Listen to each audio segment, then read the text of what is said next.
तो अब देखो नेक्स्ट है हमारी, हमारे कितने हो गए stage? Match, group, limit, skip. ठीक है, अब हम पढ़ते हैं। एक होता है हमारे पास प्रोजेक्ट भी होती है, ठीक है। एक होती है हमारे पास अनवाइंड, ठीक है। पहले अनवाइंड देखते हैं। अनवाइंड हमेशा क्या करती है? एरे पे चलती है, ठीक है। तो हमें पहले देखना होगा कि किस कलेक्शन के अंदर हमारे पास एरे पड़ा हुआ है, या फिर हम इसी में ऐड कर देंगे, ठीक है। तो अभी क्या करता हूँ मैं, db dot student dot find, ठीक है। इसी में मैं एरे ऐड कर देता हूँ, ठीक है। तो इसी में क्या करता हूँ मैं, स्किल्स भी ऐड कर देता हूँ।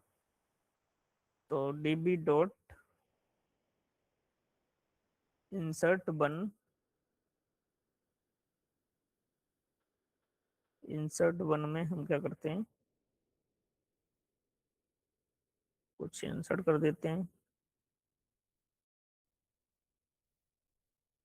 नेम,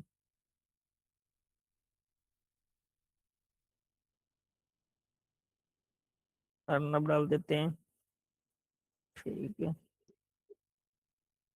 ईमेल डाल देते हैं इसकी,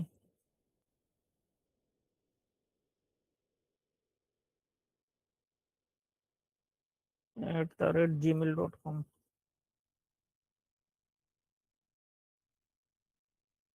ठीक है। अब इसके एज डाल देते हैं, मान लो 5 ईयर का बंदा है हमारा, 4 ईयर ओल्ड, ठीक है। अब इसकी सैलरी डाल देते हैं,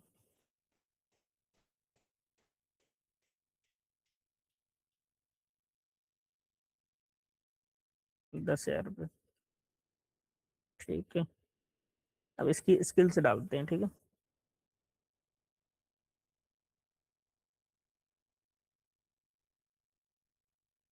स्किल्स डालते हैं यहाँ पे JavaScript,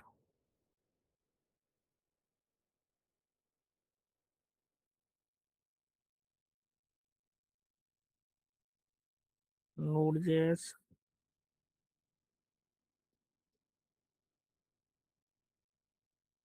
Node JS JavaScript, और क्या कर दें, ठीक, ठीक है। ये डाल देते हैं। तो स्किल्स के अंदर क्या है हमारा, मान लो 4 स्किल आ गई, तो क्या है, एक एरे है स्क्वायर ब्रैकेट के अंदर, ये ओपन क्लोज करते हैं ना स्क्वायर ब्रैकेट, तो इसका मतलब है एरे है ये, यहाँ से यहाँ तक, ठीक है। इसमें 3 स्किल डाल दी।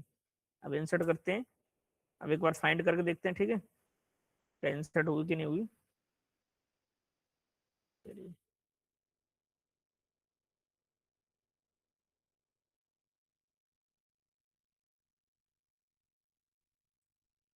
ठीक है, ये इंसर्ट हो गई हमारी, ये वाली अभी इंसर्ट किया था। अब हम क्या करते हैं, अब हमने बोला था अनवाइंड, अनवाइंड एक स्टेज होती है, ठीक है। अनवाइंड क्या करती है, ये हमारा एरे है, एरे को कन्वर्ट कर देगी किसमें, डॉक्यूमेंट में कन्वर्ट करेगी। डॉक्यूमेंट का मतलब है करली ब्रेसेस के जो ओपन क्लोज है ना, उसमें कर देगी कन्वर्ट, ठीक है। तो db dot aggregate student dot aggregate, ये फंक्शन है। हमेशा फंक्शन लोगों तो ऐसे फंक्शन हमेशा ऐसे चलता है, फिर स्क्वायर ब्रैकेट लिखने हैं, फिर करली ब्रेसेस लिखने हैं। अब यहाँ पर आती है स्टेज, ठीक है। अनवाइंड, अनवाइंड की स्पेलिंग क्या है, अनवाइंड, VIND है कि WIND? डब्ल्यू है सर। डब्लू, अनवाइंड, ठीक है। ये नाम देखो, तुम लोगों से कोई लिखवाएगा नहीं, ठीक है। हो सकता है कोई ज्यादा टफ ले तो लिखवा ले, अदरवाइज तुम्हें पता होना चाहिए कि इसका मतलब क्या होता है, थोड़ी बहुत तो पता होना चाहिए, ठीक है। तो तुम बता दो, तुमसे लिखवाएगा नहीं कोई भी। अनवाइंड, अनवाइंड में क्या है, अब किस पर लगाना, अनवाइंड करनी है तुम्हें, स्किल्स, ठीक है। तो यहीं पर हम इस तरह से भी कर सकते हो,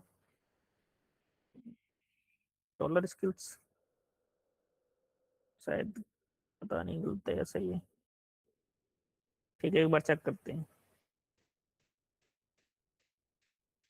देखो अब क्या हुआ इसमें, एक चीज दिख रही है तुम्हें, मैंने स्किल्स पे लगाया, ठीक है। तो जो स्किल्स थे ना, ये वाले स्किल्स, इसके अंदर था, इसी के अंदर था, एक ही डॉक्यूमेंट के अंदर, ठीक है। अर्नब वाला जो डॉक्यूमेंट था, इसी के अंदर स्किल्स था। मैंने बोला स्किल्स को क्या करना है, अनवाइंड करना है। अनवाइंड का मतलब क्या है, इसने क्या कर दिया, डॉक्यूमेंट में कन्वर्ट कर दिया। देखो एक यहाँ पर क्या कर दिया, जावास्क्रिप्ट पूरा डॉक्यूमेंट बना दिया एक, ठीक है। फिर एक डॉक्यूमेंट बना दिया नोड.जेएस का, फिर तीसरा क्या बना दिया, पीएचपी का। तो ये क्या करता है, एरे को क्या करता है, कन्वर्ट कर देता है डॉक्यूमेंट में, ठीक है। इतना बताना है खाली बस कि अनवाइंड है जो हमारा क्या करता है, जो एरे में हमारे चीजें होती हैं उसको क्या कर देता है, डॉक्यूमेंट में कन्वर्ट कर देता है। तो अभी दिख ही रहा होगा कि ये यहाँ पर क्या एरे था, ठीक है, स्किल्स नाम का एरे था, जावास्क्रिप्ट नोड.जेएस और पीएचपी। मैंने बोला अनबाइंड कर दे इसको, तो अनबाइंड करते ही क्या करे, डॉक्यूमेंट में कन्वर्ट कर दिया ऐसे। नहीं देखो यहाँ से यहाँ तक एक डॉक्यूमेंट हो गया, एक यहाँ तक, ठीक है, ठीक है, यहाँ तक हो गए। और फिर दूसरा हो गया, देखो इतना पूरा यहाँ से कर्ली ब्रेसेस ओपन क्लोज, और यहाँ पर बंद हो गए, ठीक है। ऐसे तीसरा यहाँ से यहाँ तक, यहाँ से यहाँ तक हो गया। तो ये क्या हुआ, अनवाइंड कर दिया इसने, ठीक है। अनवाइंड का मतलब ही क्या है, एरे को कन्वर्ट करना होता है किसमें, डॉक्यूमेंट के अंदर। इतना ध्यान रखना है बस।